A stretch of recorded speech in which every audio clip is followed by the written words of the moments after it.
പ്രിയപ്പെട്ട കുട്ടികളെ, ഇന്നത്തെ ക്ലാസ്സിൽ നമ്മൾ പഠിക്കാൻ പോകുന്നത് ചരിത്രവുമായി ബന്ധപ്പെട്ടിട്ടുള്ള ചില ചോദ്യോത്തരങ്ങളാണ്.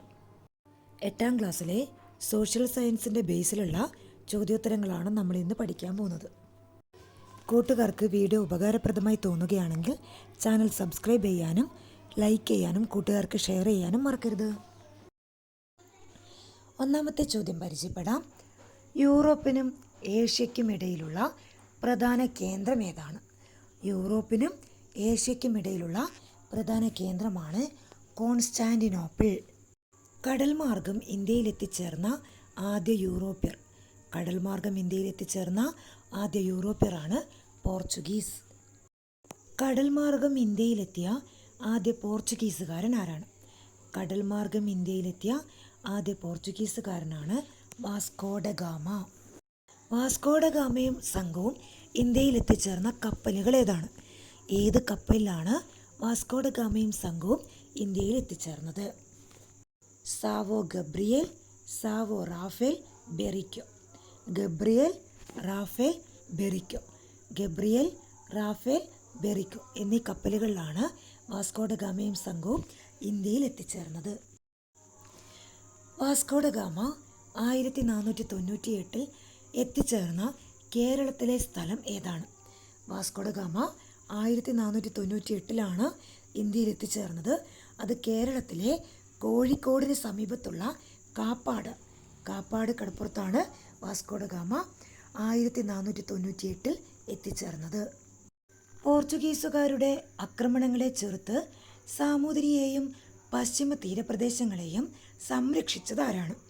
പോർച്ചുഗീസുകാരുടെ ആക്രമണങ്ങളെ ചെറുത്ത് സാമൂതിരിയെയും പശ്ചിമ തീരപ്രദേശങ്ങളെയും സംരക്ഷിച്ചത് കുഞ്ഞാലി മരയ്ക്കാറാണ്.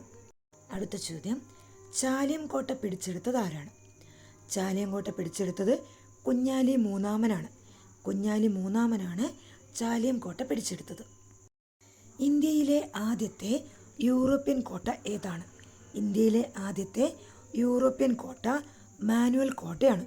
കൊച്ചിയിൽ പണിത മാനുവൽ കോട്ടയാണ് ഇന്ത്യയിലെ ആദ്യത്തെ യൂറോപ്യൻ കോട്ട. അച്ചടി വിദ്യ പ്രചരിപ്പിച്ചത് ആരാണ്? അച്ചടി വിദ്യ പ്രചരിപ്പിച്ചത് പോർച്ചുഗീസുകാരാണ്. ചവിട്ടുനാടകം, മാർഗംകളി എന്നിവ പ്രചരിപ്പിച്ചതും പോർച്ചുഗീസുകാരാണ്.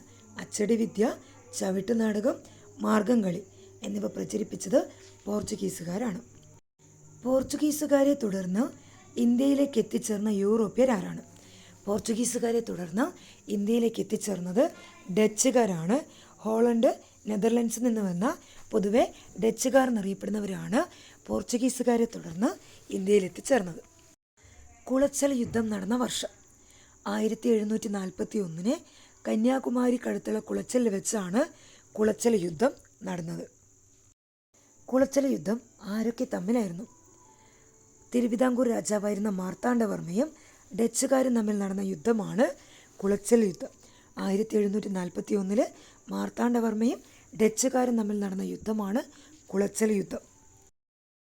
ഒരു യൂറോപ്യൻ ശക്തി ഇന്ത്യൻ ഭരണാധികാരിയോട് പരാജയപ്പെട്ട ആദ്യത്തെ യുദ്ധം കൂടിയാണ് കുളച്ചൽ യുദ്ധം.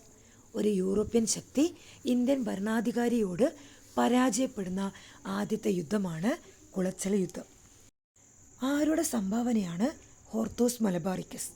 ഹോർത്തോസ് മലബാറിക്കസ് എന്നത് ഡച്ചുകാരുടെ സംഭാവനയാണ്. ഹോർത്തോസ് മലബാറിക്കസിൻ്റെ രചനയ്ക്ക് നേതൃത്വം നൽകിയതാരാണ്?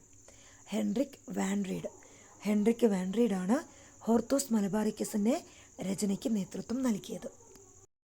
ഹോർത്തോസ് മലബാറിക്കസിൻ്റെ രചനയ്ക്ക് സഹായിച്ച മലയാളി വൈദ്യൻ.